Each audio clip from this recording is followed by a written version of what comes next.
buenas noches, bienvenidos a Desacuerdo. Vamos a hablar esta semana del tema político, por supuesto, la realización del 10º Congreso del Movimiento al Socialismo, que termina siendo una reunión de una sola ala del MAS, la que sigue al expresidente Evo Morales. Esto ocurre porque diferentes grupos de dirigentes sociales decidieron no aceptar la convocatoria de la dirección del MAS y por tanto no asistieron al Congreso de la OCAeñe. En el trópico de Cochabamba, que es el corazón, digamos, el bastión de Evo Morales. Nosotros desconocemos este evento totalmente porque nosotros sí lo hemos luchado por una causa, por los recursos naturales, por la libertad, por la democracia. No es democrático y tiene que entender el hermano Evo que ya lo hemos apoyado en su momento.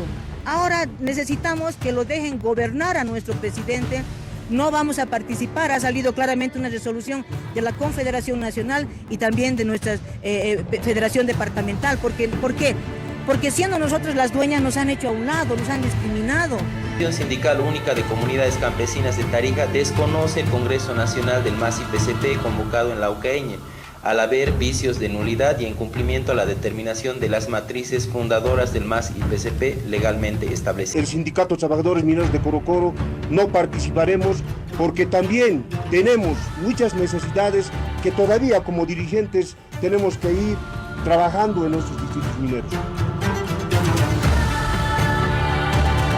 Porque nosotros no nos han consultado nada y nos sentimos delegados y hechos a un lado cuando se hace un congreso que implica decidir el futuro del país. Nosotros no hemos sido tomados en cuenta y menos aún nuestra central obrera boliviana. Esto nos daría a pensar que se consolida la división de la izquierda boliviana, que se complementará el 17 de agosto, cuando sucede el cabildo convocado por los seguidores del presidente Luis Arce. Nos interesa ver cómo van a realizar unas tareas que se han propuesto. La primera tarea que se han propuesto es refundar el MAS. La segunda, recuperar la sigla. El Pacto de Unidad convoca a la gran marcha y cabildo con todo el respaldo de nuestras bases a realizarse el 17 del mes de octubre del presente año en la ciudad del Alto. En defensa de la democracia, instrumento político para la soberanía de los pueblos, el proceso de cambio y el órgano electoral deberá respetar las decisiones asumidas por el pueblo. En el Congreso se creó una novedosa figura, autoexpulsión. Se le aplicó al presidente Luis Arce y al vicepresidente David Choquehuanca. La justificación es que ninguno de los dos se presentó en el Congreso de la OCAeñe.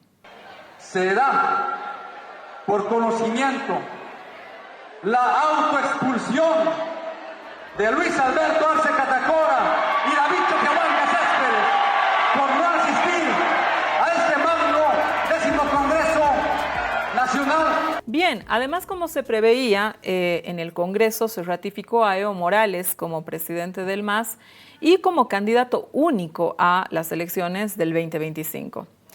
Se han presentado ya varios recursos en contra del Congreso y a propósito de estos, la validez del Congreso está siendo cuestionada por vía judicial. Un ex dirigente de las Bartolinas presentó un recurso constitucional contra la convocatoria del Congreso que, si el proceso se desarrolla favorablemente a ella, podría suspender las resoluciones tomadas dentro del Congreso. Además, existe ya el anuncio de fuertes presiones al Tribunal Electoral para que no reconozca las resoluciones a las que se llegó después del Congreso. También se habla de una definición legal que impida la candidatura del expresidente Evo Morales. Hoy Evo Morales, en su programa en la radio Causa Chuncoca, denunció nuevamente al ministro Iván Lima, diciendo que éste estaría preparando una demanda judicial en contra suya. No vamos a especular sobre las posibilidades legales, pero las apuntamos, vemos necesaria apuntar todos estos elementos para ver, mirar, vislumbrar cuál es el escenario político, los escenarios políticos que se nos abren. Lo que principalmente nos interesa es mirar cuál es el efecto de este terremoto al interior del instrumento, un instrumento político que crearon los sindicatos bolivianos a finales de los años 90, para traducir esa fuerza organizativa y esa capacidad de movilización en una alternativa democrática y decir que fue la alternativa democrática más potente que ha habido en la historia política de nuestro país. ¿Qué va a hacer del instrumento político? ¿Qué va a hacer del MAS? ¿El instrumento político va a dejar de existir? ¿Se transformará en dos partidos tradicionales? Ya no será la expresión de los sindicatos, sino más bien la expresión de élites políticas como han sido normalmente los partidos políticos. Eso no lo sabemos, pero de eso vamos a hablar esta noche. Quédese con nosotros en Desacuerdo. Para analizar los efectos políticos que ha tenido el Congreso del MAS y que probablemente tenga el Cabildo y este caliente octubre, como nos tiene acostumbrada la política boliviana, he invitado a un panel de lujo. Jorge Richter, que ha sido mi compañero de trabajo, mi gran amigo, qué gusto tenerte aquí. Él es vocero presidencial, pero yo a Jorge no lo veo como vocero presidencial, lo veo como una persona con la que siempre me ha dado mucho gusto hablar de política. Jorge, bienvenido. ¿Cómo estás, Susana? Es un gusto para mí, después de varios meses ausente de este espacio de debate, de discusión. Te agradezco la invitación siempre. Yo te agradezco siempre estar, Jorge, es verdad. Se inauguró el programa y luego hemos estado flojos en la invitación, así que vamos a estar aquí más seguido. Pero acá estamos. Con nosotros está también Fernando Mayorga. Fernando, doctor en Sociología, qué gusto volverte a tener acá. Gracias por la invitación, Susana, y sí estamos en un mes candente y en un escenario político pues igualmente con una temperatura elevadísima y con riesgo de esto que tú decías, terremoto.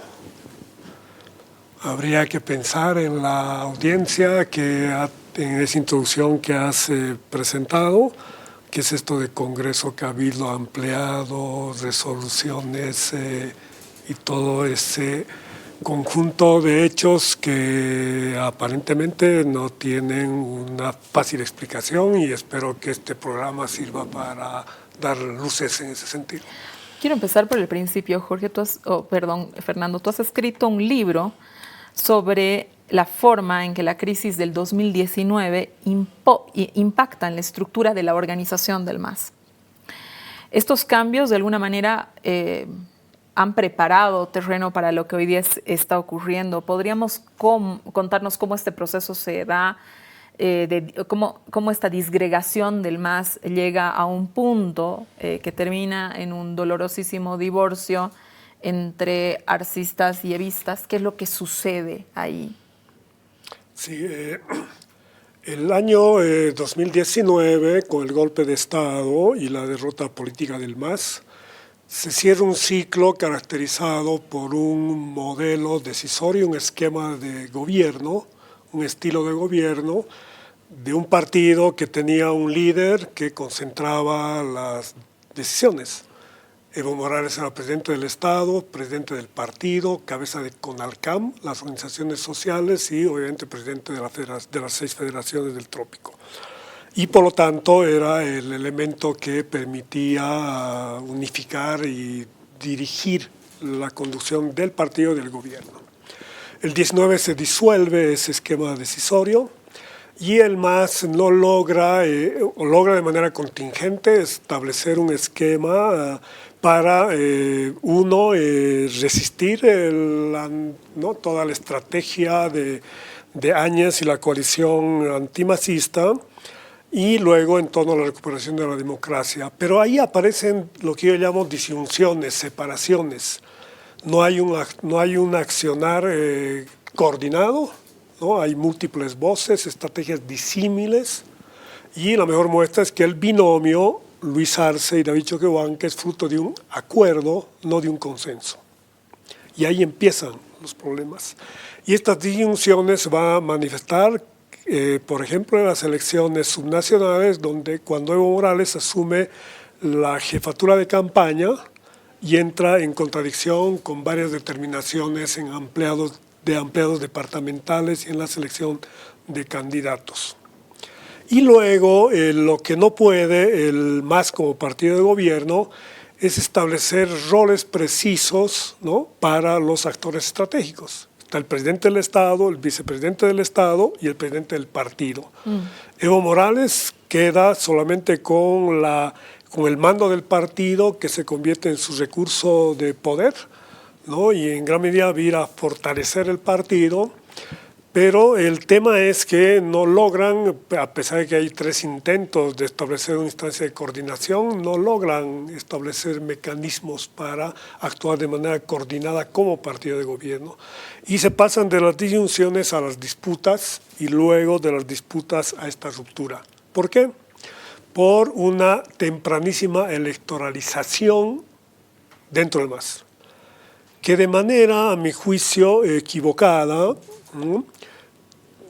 3 años antes de las elecciones, que es en octubre de 2025, empieza a discutirse, empieza a circular en sus pasillos internos, en los meandros gubernamentales, en los espacios sindicales, la idea de Evo Morales, otra vez candidato, Luis Arce a la reelección. Y eso estaba presente, ¿no? Es como el error que cometió el MAS al llamar a un referendo el 2016 para reformar la Constitución en función de la reelección. Claro, cuando acababas de ganar unas elecciones. Ganó la elección el 2014 con más del 60% de votos y un año después aprueba una convocatoria de un referendo que se realiza en febrero de 2016 y sabemos toda la historia al respecto. Y ahora comete el mismo error de electoralizar, pero es un debate interno que termina en esta disyunción que acaba en ruptura. Ahí no me gusta utilizar lo de evistas arcistas. Lo que tenemos simplemente es 2 actores estratégicos en torno a los cuales varios operadores políticos van a actuar, ¿no? Creando esta ruptura que se ha cristalizado, se ha formalizado en el Congreso del MAS, donde ratifican una decisión asumida por Evo Morales una semana antes mediante un mensaje por Twitter de que él va a ser el candidato del MAS. Lo que queda pendiente es si Arce va a ser candidato y es uno de los temas que vamos a tocar después respecto a lo que va a tratar el cabildo del 17 de octubre. Jorge, un instrumento político absolutamente exitoso para llevar al poder al movimiento indígena y popular, pero no consigue, ¿no? Procesar adecuadamente la cuestión de la sucesión de Morales. El problema es Evo Morales, el problema es el sistema político, el problema es la cultura política que los bolivianos tenemos. ¿Cuál es el problema de fondo desde tu perspectiva, Jorge? Yo tomaría, Susana, ahí uno de los elementos que ha señalado Fernando para iniciar este análisis. La prematura electoralización. En realidad no es que sea prematura. La electoralización se da porque hay una disputa, como siempre ha existido, por el poder político. Y hay alguien, a consecuencia de lo que sucedió en el año 2019, que ha dejado de ser el factor ordenador único dentro del MAS y en consecuencia el aglutinador y quien tenía el monopolio del poder, y ahora existiendo otros factores ordenadores, el presidente Arce, David Choquehuanca, entonces rápidamente se enfoca Evo Morales hacia dónde está el poder. ¿Dónde está el poder? En el partido político, en la estructura, en la sigla, en las capacidades de definir quiénes son diputados, quiénes son senadores. Camina hacia allá, avanza, intenta controlar aquello y por supuesto eso desordena la gestión gubernamental. Esta manifiesta claridad y decisión para tomar el poder partidario, pues lleva a que de alguna manera el presidente Arce tuviese que resignadamente solamente ser el regente del gobierno, porque la otra fuerza para tomar el partido viene con muchísima vitalidad. Entonces es un proceso, la electoralización es un proceso no solamente normativo, sino también legal, político quiero decir, para lograr cooptar el poder. Ese es el primer elemento. El segundo punto, que es fundamental y estrictamente en tu pregunta, es el sistema político, lo que hoy nos está mostrando claramente que tiene ya unas anomalías que van en consecuencia con las ansiedades políticas. ¿Qué quiero decir? La posibilidad que tienen hoy en día los hombres, las mujeres, políticos, en acción política, en ejercicio de la presidencia del Estado, de poderse reelegir. La reelección es el inconveniente. Y la reelección incluso por un periodo, por una sola vez en periodo consecutivo. El problema es la reelección, porque se ha instalado allí un conjunto de ansiedades políticas que antes que pensar prioritariamente en la gestión y que las decisiones vayan en función de la sociedad y de la ciudadanía, lo que se busca es la acumulación permanente y constante de capital político y de capital social. En ese sentido vas desinstitucionalizando, porque la lucha política en Bolivia es descarnada. Vas desinstitucionalizando el país, vas judicializando la política para tratar de lograr el objetivo mayor. ¿Cuál es tu objetivo mayor? Lograr la reelección. Por eso el día de hoy, como tú señalabas en la introducción, escribo yo un artículo en una posición absolutamente personal de que el país debería abandonar, por la vía de una reforma constitucional, abandonar toda pretensión de reelección en los ámbitos de la presidencia del Estado, de los municipios y de las gobernaciones, para que podamos quitar esta pulsión política tan intensa, tan descarnada en la lucha por el poder y por la cooptación política, y el Estado logre institucionalidad y enfocarse básicamente en gestionar con decisiones puestas en el interés y en las necesidades de la gente. Voy a pasar a un tema. Quiero mostrarles un video muy sugerente en cuanto a algo que está pasando en la política boliviana desde hace, ya diría, un tiempo atrás, pero que se ha intensificado. Vamos a verlo. A presentar un amparo, ¿no? Haciendo ver de que se han violado los estatutos y reglamentos de nuestro estatuto político, el cual ya hemos presentado, ha caído en la sala 1. Esperemos que ya ahora tomen carta en el asunto y nos puedan dar buenos resultados, ya que esta convocatoria no fue consensuada, ha sido inorgánica, el cual nosotros como Federación de Mujeres Bartolina Sisa repudiamos esa falta de respeto a nuestros sectores sociales. A título de una persona que no tiene legitimación para meter ese amparo, esta sala, de manera absolutamente ilegal, pretende vulnerar el derecho de miles y miles de militantes que se han llegado hasta la Ocaña, que están realizando un congreso. No le han dicho nada al órgano electoral y pretenden ahora hacer aparecer al final del Congreso una medida que ya está totalmente a destiempo. Por lo tanto, de manera categórica y de manera muy clara, el Congreso de la Ocaña va a culminar. No se ha recibido absolutamente ninguna notificación de nada. Fernando, en otro medio de comunicación has señalado que la novedad, digamos, en esta coyuntura política es que la judicialización de la política ahora está en la interna del movimiento al socialismo. ¿Qué opinas de la judicialización de la política, de la lucha política entre las distintas facciones del MAS en estos términos, en términos legales, digamos?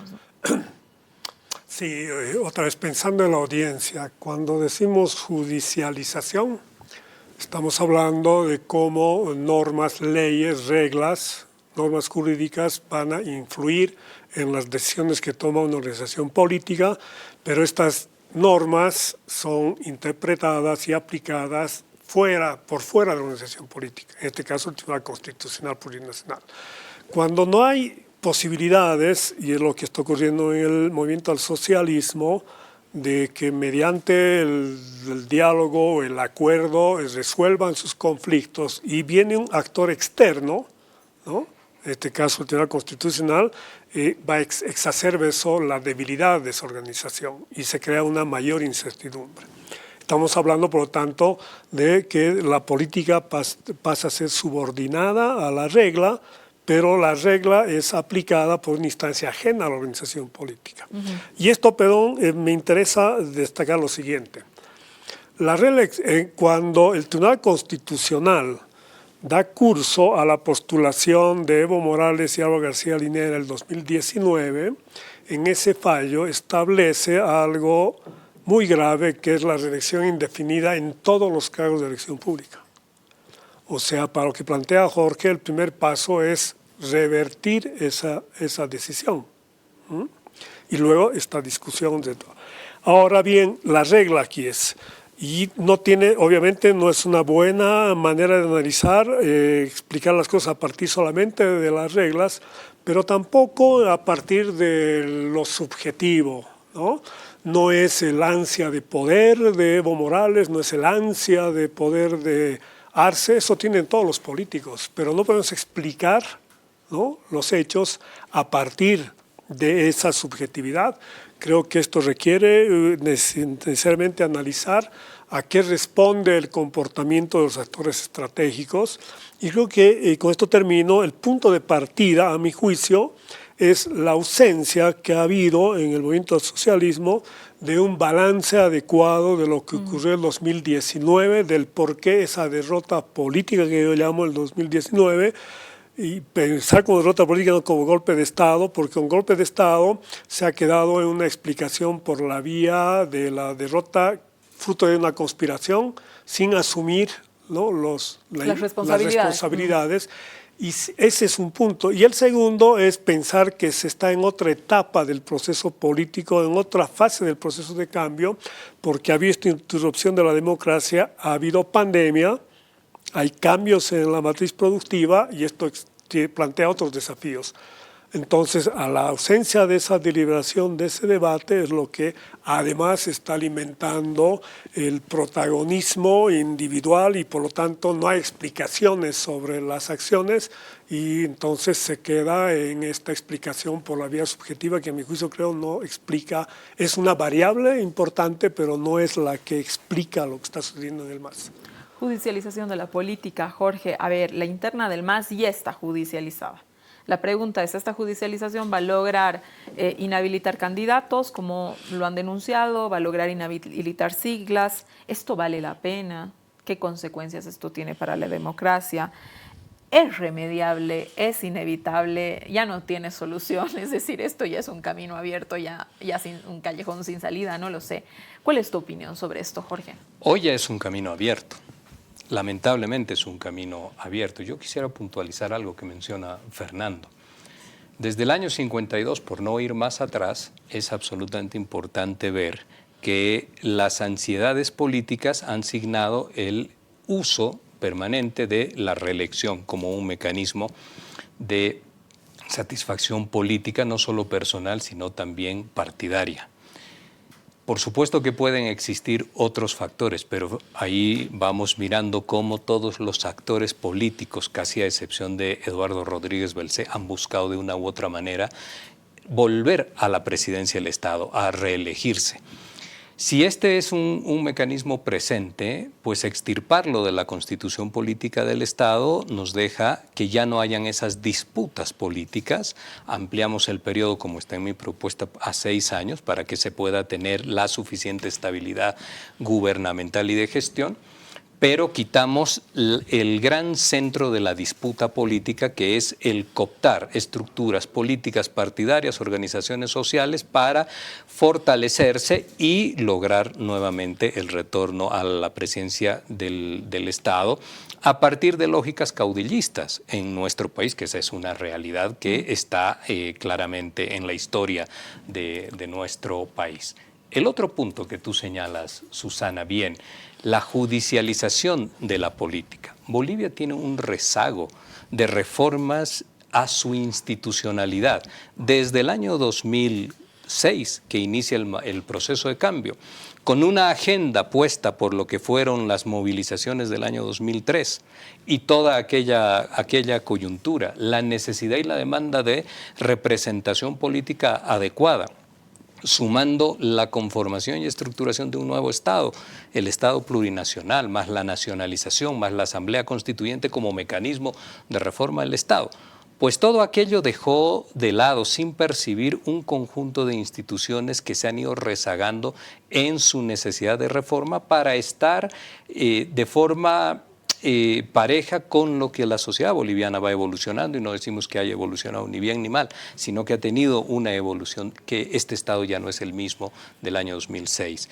Ese conjunto de insuficientes reformas o de rezago en la institucionalidad de nuestro país también llega a la cuestión judicial con mayor alarma. Esa cuestión judicial hoy en día está siendo utilizada, esto no es nuevo, Marcelo Quiroga Santa Cruz fue detenido cuando era diputado en los años 60 por criticar al entonces presidente René Barrientos Ortuño. Esto ya ha sido utilizado, pero lo vemos que hoy en día es moneda corriente.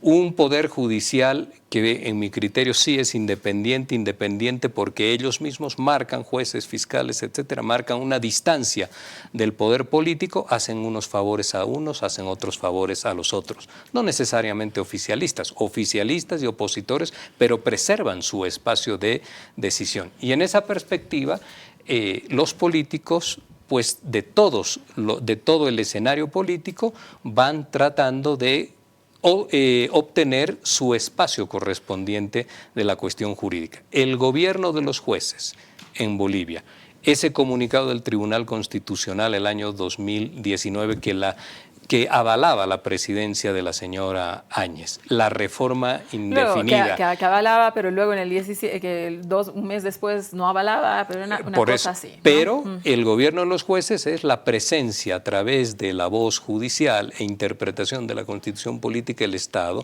de sentencias, de resoluciones, etcétera, que van determinando el accionar político. Es una carencia crítica de la institucionalidad de nuestro país.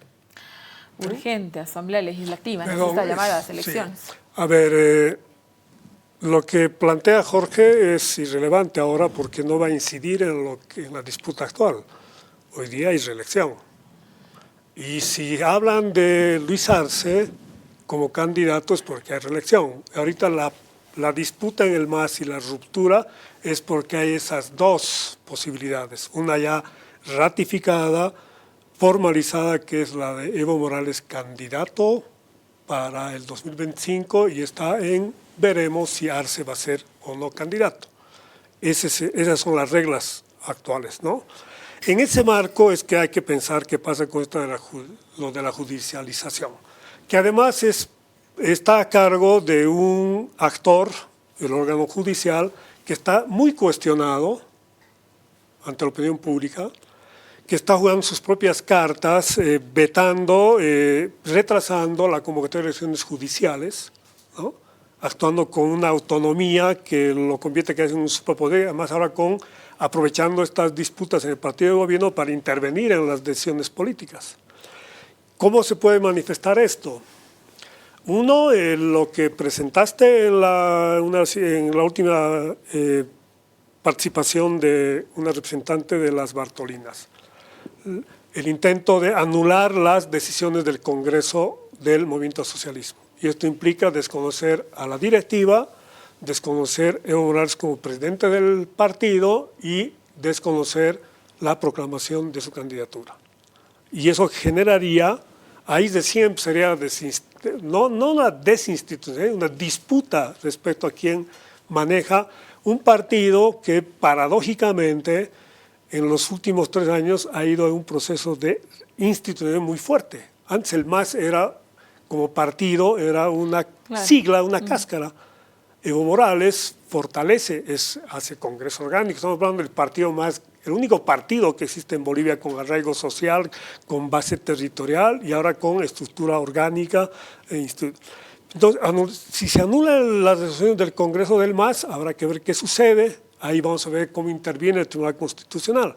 Pero además hay que esperar el informe del Tribunal Supremo Electoral, que ha enviado una misión, ¿no?, de observación que tiene que ver si esa elección, si ese Congreso se ha llevado adelante siguiendo los propios artículos del Estatuto Orgánico.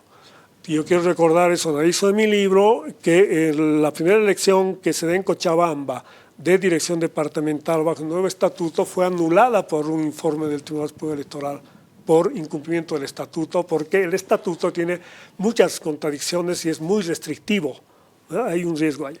Segundo tema que aparece en las estrategias de los rivales de Evo Morales es la posibilidad o el planteamiento de la inhabilitación de su candidatura.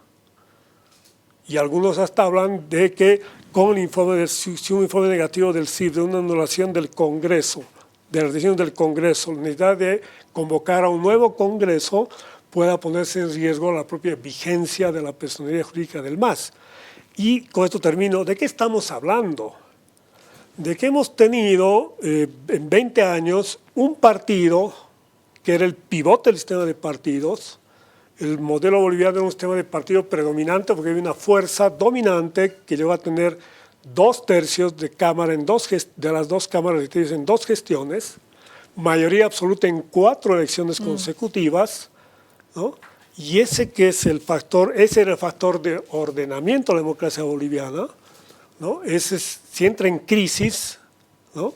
Y viendo lo que sucede en el campo opositor, ahí sí estaríamos hablando de un riesgo de disgregación del sistema de partidos y sus efectos negativos en el sistema político. El 17, Jorge, el cabildo del 17 podría dar lugar a esto que señala Fernando, es decir, se especula que iba a haber un frente amplio, luego se dijo que no, que en realidad no, lo que se pretende es recuperar la sigla, que lo que se pretende es hacer una agenda que refunde el MAS, ¿no?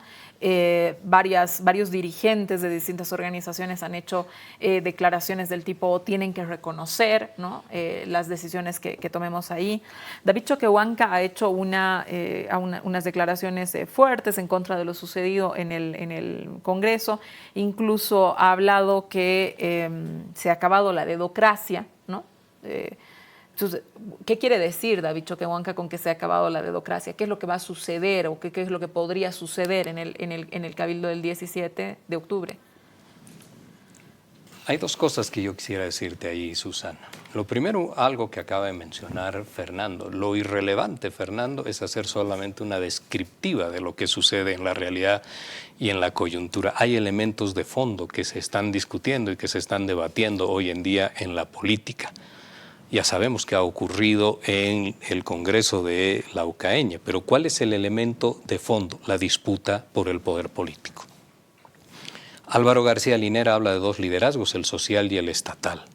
Pero estos 2 liderazgos quieren cruzar hacia el objetivo que tiene el otro. El liderazgo social necesita hoy y va por el liderazgo estatal. Y el liderazgo estatal está comprendiendo que necesita también de los apoyos sociales. Esta es entonces claramente una disputa por poder político. Y lo que ha mostrado el Congreso de Laucaeña y lo que te muestra lo que vaya a poder suceder sin especular en el Cabildo del 17 es que cada uno va a mostrar sus fuerzas para ver de avanzar en qué, en la cooptación de lo fundamental, la estructura partidaria. Veremos cómo eso decanta. Veremos cómo aquello decanta. Pero es absolutamente necesario señalar que en el medio está en juego la unidad del partido. Y esto es lo importante decir en el análisis, no solamente describir, sino también mencionar que la unidad que la unidad no tiene una sola referencia, una sola naturaleza y un único concepto. Hay una unidad de emergencia, como es hacia la cual está avanzando el movimiento al socialismo. Una unidad de emergencia significa que cuando ya no te queda nada para salvar el proceso, hacemos un acuerdo. Pero ese acuerdo no tiene posibilidades de perdurabilidad. Es frágil en las posibilidades de gobernar y es frágil en la gobernabilidad también. Es una unidad de circunstancia, es una unidad de auxilio, de último momento. Pero hay una unidad que se construye y que se edifica en función de un proyecto, de un horizonte de expectativas, de una mirada de sociedad y de Estado, que es lo que se está perdiendo hoy en día la oportunidad. Porque en el medio de la lucha política tú tienes siempre 2 elementos absolutamente claros. La lucha se da en tus conductas hacia poder cooptar el poder político, pero hay una batalla también que es discursiva, Susana. Y esa batalla discursiva habla de traidores, habla de derechización, habla de traiciones, etc. Entonces, esta unidad que se está intentando construir, que está verbalizada, que es muy discursiva, pero que en los hechos no aparece, esto es lo que hay que analizar. ¿Qué características tiene esa unidad? ¿Qué es lo que se disputa de fondo? El poder político. El poder político no es solamente un congreso, no es solamente un cabildo. El poder político para apuntalar un Estado si la unidad es de proceso. Pero si la unidad es de coyuntura y de circunstancia, ya no hay proceso. Ya no hay proceso, ya no hay horizonte de expectativa. Es solamente un evento. Esto es muy importante decirlo porque si no, solamente describimos lo que está ocurriendo, pero ¿por qué está ocurriendo todo esto? Me tengo que ir a un corte. Quédese con nosotros en este interesantísimo desacuerdo. Estoy con dos analistas políticos de los más importantes que existen en el país. Quédese con nosotros. Volvemos al desacuerdo y yo quiero volver al debate contigo, Fernando. El MAS va a dejar de ser un movimiento e instrumento de organizaciones sociales. Has hablado del fortalecimiento del partido.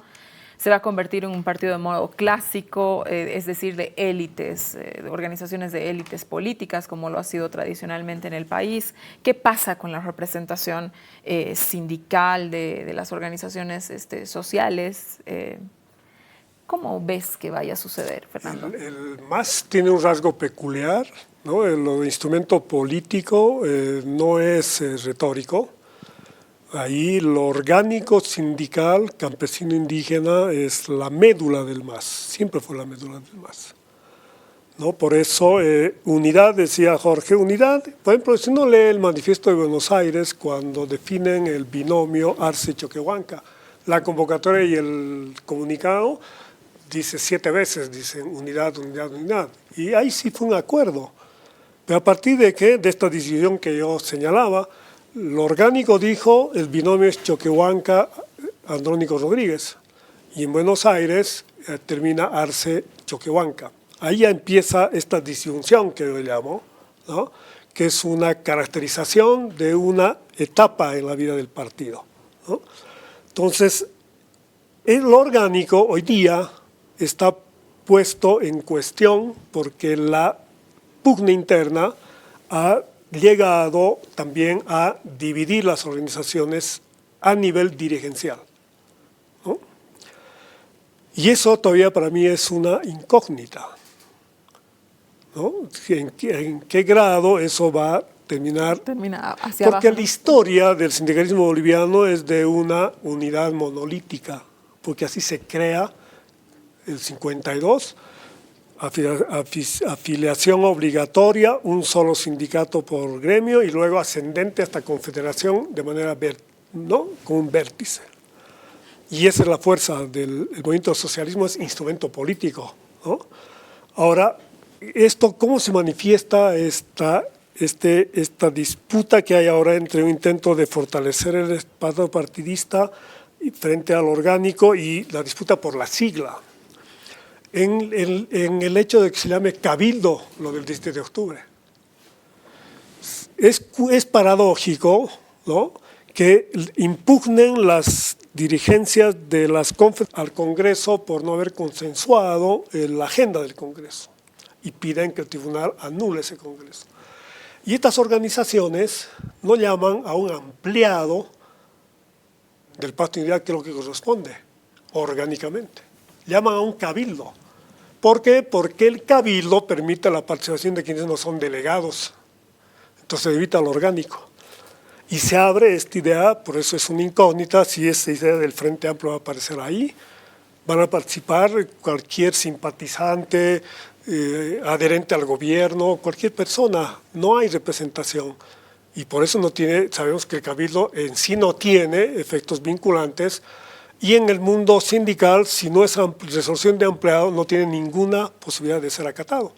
Entonces ahí se abre, ahí estamos viviendo lo que sería riesgoso, que es la desarticulación de este sujeto colectivo que fue el que impulsó la Asamblea Constituyente y le dio su sentido al proceso de cambio. Cuando se habla de Asamblea Constituyente, Estado Plurinacional, ¿cuál es el sujeto de esa transformación? Está en la Constitución esa palabra larga, ¿no?, que dice naciones y pueblos indígenas originarios campesinos.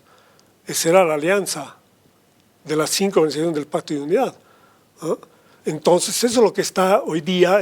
Sin ese sujeto no hay proyecto, no hay horizonte, no hay nada. Ahora, ¿en qué medida estas estrategias, ¿no?, de candidatura prematura, ¿no?, pueden llegar a desagregar, debilitar, desarticular eso? Si eso se logra, se produce, recién viene esta disputa superestructural, diríamos, por la sigla, ¿no? Y en este caso, una disputa por la sigla puede acabar en que la sigla esa personería sea puesta en cuestión, No hay una disputa por la sigla. O sea, a mí no me gusta especular, ¿no? En el sentido de porque eso implica ver cuál es la estrategia de uno, cuál es la estrategia de otro, a qué representa cada uno. No. Aquí el tema es el partido de gobierno, que fue mayoría en el país durante 4 elecciones, hoy día está en una pugna interna que impide que se reedite esa mayoría electoral. El tema es si se va a modificar su base social, su entramado orgánico que se dio sentido, identidad, consistencia y proyección. A ver, Jorge, un poco viendo esto que dice Fernando, ¿no? No puede haber proyección si estás hablando de ahorita de una pugna. Vos lamentas también el hecho de que esta pelea no esté permitiendo, digamos, ver cuál es el norte, cuál es el horizonte, si una unidad debería darse en torno a un proyecto, pero no se da porque también la disputa es en torno al poder, ¿no? La oposición habla de un fin de ciclo del MAS. No sé si se puede hablar de un fin de ciclo del MAS. Solamente estamos hablando de una división. De todas maneras, ¿no es cierto? El presidente Luis Arce ha hablado de que hemos tocado fondo con respecto al gas y era precisamente la industria la que vigorizaba de alguna manera el modelo económico que ha fortalecido el modelo político también, ¿no? Entonces, estamos hablando del fin de ciclo realmente, estamos hablando del fin de lo nacional popular, estamos hablando que estamos sellando un periodo, ¿qué viene en adelante? ¿Cómo lo ves tú, Jorge? El tema de la unidad, Susana, cuando se determina la candidatura Arce-Choquehuanca, y recojo el criterio, que es correcto, de Fernando, fue un acuerdo.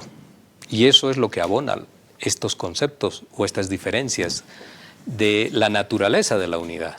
Cuando es solo un acuerdo, la unidad no está garantizada en la perspectiva de un proceso, es lo que está ocurriendo hoy día.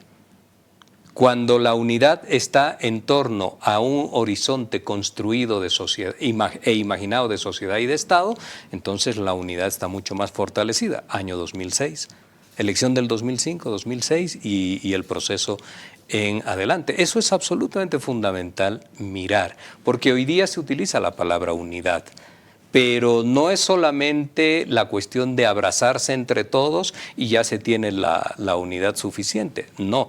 Cuando es de urgencia y de emergencia, como parece que vamos camino a que eso pudiese suceder, entonces tú tienes ahí solamente una circunstancia. Y preguntabas, este es el fin de ciclo. Yo he escrito un artículo hace un tiempo atrás que se llama... ¿Qué pasa fin de ciclo? ¿Por qué hubo unidad en el 20 para esa candidatura? Porque había al frente un rival y había un objetivo. Correcto. Había un objetivo que era recuperar la democracia y ganar las elecciones. Subordinaron las estrategias personales, todo se subordinó a ese objetivo general, ¿no? Y es más, a pesar de su unidad, o contra esa unidad incluso, se llevaron adelante los bloqueos en agosto de 2020 para garantizar la fecha de elecciones. Entonces había un impulso desde la sociedad, desde las organizaciones sociales, para que... Hoy día es distinto, hoy día no hay un objetivo a partir de que compartan, ¿no? Y en esto, si en algo, paradójicamente, lo que atiza la división interna del MAS es más bien lo que ocurre en la oposición, que es exactamente lo mismo. La fragmentación, la dispersión, la ausencia de programa y todo. Eso es exactamente lo que yo... Vamos a lo del ciclo. Eso es exactamente Perdón, voy a contestar. Eso es exactamente lo que yo señalo. No hay un solo criterio de unidad. Hay diferentes formas de comprender la unidad en función de la naturaleza del proceso político. Es cierto que allí la unidad se dio para recuperar la democracia. La institucionalidad electoral también, que eso significaba libertad y posibilidad de recuperar tu libre transitabilidad en el país. No hay detenidos en procesos electorales, ese era un objetivo fundamental. Pero estaba, parece, inserto dentro del actor político Evo Morales, que una vez recuperada la democracia, se tenía a un gobierno, a un presidente, el presidente Luis Arce, que tenía que solamente administrar la gestión para después realizar una devolución en los hechos de lo que significa el poder político hacia el lado del proyecto de Evo Morales Ayma. Y ahí hay criterios absolutamente diferentes, porque nadie, menos el presidente Arce, ha entendido que él era un regente del gobierno, sino era una persona que le iba a dar su impronta y su propia característica también a la gestión de gobierno. Hoy en día la disputa, déjame terminar, hoy en día la disputa de poder político te está mostrando que la unidad discursiva tiene unas flaquezas en su proceso de construcción, si es que se llega, tiene unas flaquezas que pueden terminar, con lo que dice Susana, con las capacidades electorales que pueda tener el proyecto social y popular. Ahora voy a lo otro. Simplemente que, o sea, no creo que sea... yo no voy por la vía de explicar lo que supuso Evo Morales que tenía que hacer Arce y lo que Arce tendría que haber hecho. O sea, eso es entrar a un terreno especulativo donde no, porque el presidente Morales desde el primer momento ha caminado hacia el lugar donde está el poder político. ¿Dónde está el poder político? En la estructura, en el partido, en los espacios territoriales. Lo que yo señalo es de que no han llegado a establecer un modelo para tomar decisiones, asignando los roles de cada uno, sobre todo de Morales con el partido, porque el partido está en un nuevo esquema como partido de gobierno, había que tomar decisiones de otra manera. No han resuelto eso. Ahora, la motivación puede ser... Pero eso lo que hay que preguntarse por qué eso no ocurre. Por eso, ¿es por el diseño institucional o es por el apetito individual? Yo no trato de explicar por el lado Pero tan no pueden ser ambas. Observar a partir de las acciones y de las decisiones de Evo Morales cuando reforma el estatuto, promueve la reforma del Estatuto Orgánico y uno analiza el Estatuto Orgánico y puede encontrar ahí cómo se establecen reglas para fortalecer su poder en el partido, para incidir en la disputa. Ya, eso es distinto que querer sondear qué es lo que está en la cabeza de Morales, solamente el haber construido, solamente, Fernando, el haber construido un estatuto que lo beneficia a él de manera fundamental y que excluye al conjunto, a gran parte de la militancia, te muestra cuál es su comportamiento respecto del poder y de la fecha importante que es el año 2025. Eso explica ya, no necesitamos hacer otro tipo de deducciones, eso explica cómo se comporta respecto del poder y cuál es su consideración también sobre el primer mandatario, sobre Luis Arce en estos momentos. Pero en el estatuto, dime, ¿en qué sentido lo beneficia a él personalmente? Lo que yo resalto... Los 10 años. No, lo que yo resalto, ¿10 años de qué? De militancia. No, pero eso es, lo que yo resalto del estatuto es cómo ese estatuto es 10 años de militancia para ser candidato a presidente, ser dirigente departamental para ser miembro de dirección nacional, y así hay varios, a donde yo apunto el efecto negativo de esa reforma estatutaria es que fortalece la estructura partidista y debilita la orgánica. Social. Ese es el punto. ¿Y debilita? La orgánica sindical, y para mí ese es el punto central del decurso de esta fase. Si lo orgánico va a tener subordinado esta disputa cupular entre gobierno, quienes manejan el partido, disputa por la sigla, lo orgánico queda marginado, es ahí donde no se puede hablar ni de proceso, ni de horizonte, ni de nada. Me tengo que ir a un corte, quédese con nosotros. Volvemos ya a las conclusiones de un programa interesantísimo, como siempre muy corto. Voy a tener que hacer una segunda parte porque el corte se ha puesto tan interesante como estaba antes de irnos al corte. Fernando, una conclusión de 30 segundos que puedas resumir eso. La única conclusión es que incertidumbre en el MAS. No sabemos qué va a pasar con el fallo sobre el Congreso del MAS, la aplicación de sus resoluciones, y tampoco sabemos qué va a suceder el 17 de octubre en el Cabildo. Mientras no se defina, por ejemplo, la candidatura, la postulación de Arce a la presidencia, todavía no tendremos el cuadro definitivo para poder evaluar los resultados, alcances, efectos de esta división en el MAS. Jorge. El movimiento al socialismo tiene una composición en función de las organizaciones sociales. Esas organizaciones sociales en los reiterados procesos electorales nacionales han homogeneizado sus conductas electorales. Eso lo ha vuelto invencible. Si esto se fracciona en 2, en 3, se polariza, se pierden las posibilidades de unidad primero, interna, y número 2, de posibilidades también de lograr una victoria electoral. Y finalmente, y concluyo con ello, siempre la democracia se fortalece en la medida en que participan más y se amplían las bases sociales. Eso es fundamental. Mayor cantidad de organizaciones sociales, mayor cantidad de gente que pueda estar con su pensamiento, con su voz allí presente, para que se elija un liderazgo que conduzca hacia el 2025. Es importante lo que acaba de decir Jorge Richter. Yo a Fernando Mayorga alguna vez lo escuché decir que un proyecto de las características como las que tiene el movimiento al socialismo, que donde está nutrido, es vivo gracias a las organizaciones sociales, solamente puede ser hegemónico si es democrático. Y Fernando, no puedo estar más de acuerdo con eso, no puedo estar más de acuerdo con lo que acabas de señalar. Yo creo que la democracia siempre es el único camino, es el sistema, el mejor que hemos inventado hasta ahora para resolver nuestras diferencias. Gracias por habernos acompañado. Quédese en la programación de RTP y en la programación de Canal Red en España. Buenas noches.